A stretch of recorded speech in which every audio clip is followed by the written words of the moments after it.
دوستوں آج کی اس ویڈیو میں ہم بات کرنے جا رہے ہیں قطر کے بارے میں۔ قطر پر انسانی قبضہ 50,000 سال پہلے کا ہے اور جزیرہ نما میں پتھر کے زمانے کے کیمپوں اور اوزاروں کا پتہ چلا ہے۔ میسوپوٹیمیا پہلی تہذیب تھی جس نے نول تک دور میں اس علاقے میں موجودگی حاصل کی، جس کا ثبوت ساحلی کیمپوں کے قریب عبید دور سے پیدا ہونے والے برتنوں کی دریافت سے ملتا ہے۔ یہ جزیرہ نما اپنی آباد کاری کے ابتدائی سالوں کے دوران کئی مختلف سلطنتوں کے زیر تسلط آ گیا، جن میں سیلیوسیڈ، پارتھی اور ساسانی شامل ہیں۔ 628 عیسوی میں آبادی کو اسلام سے متعارف کرایا گیا جب محمد نے منظر ابن ساوا کے پاس ایک ایلچی بھیجا۔ یہ 8ویں صدی تک موتیوں کا تجارتی مرکز بن گیا۔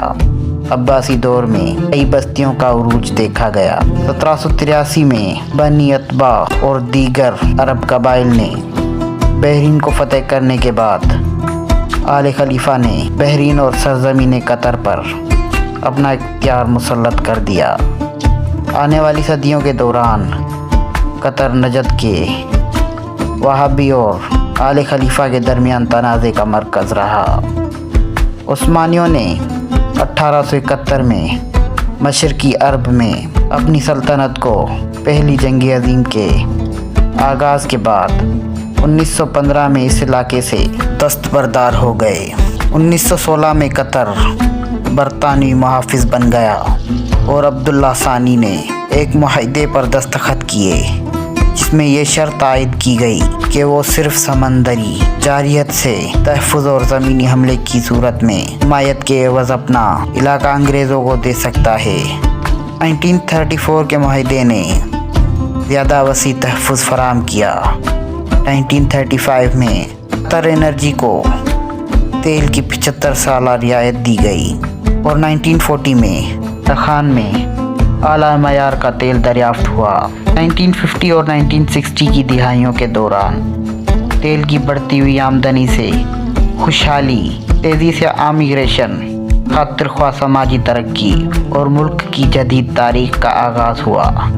1968 میں برطانیہ کی جانب سے خلیج فارسی کے شیخوں کے ساتھ معاہدے کے تعلقات ختم کرنے کی پالیسی کا اعلان کرنے کے بعد قطر نے عرب امارات کی فیڈریشن بنانے کے منصوبے میں برطانوی تحفظ کے تحت دیگر 8 ریاستوں میں شمولیت اختیار کی۔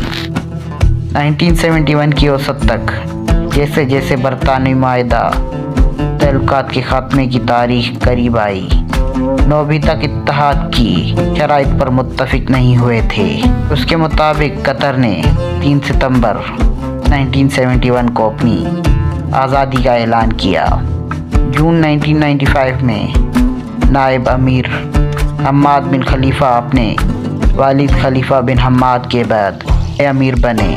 خون بغاوت میں امیر نے پارلیمانی انتخابات کی پیش خیمہ طور پر مزید لبرل پریس اور میونسپل انتخابات کی اجازت دی۔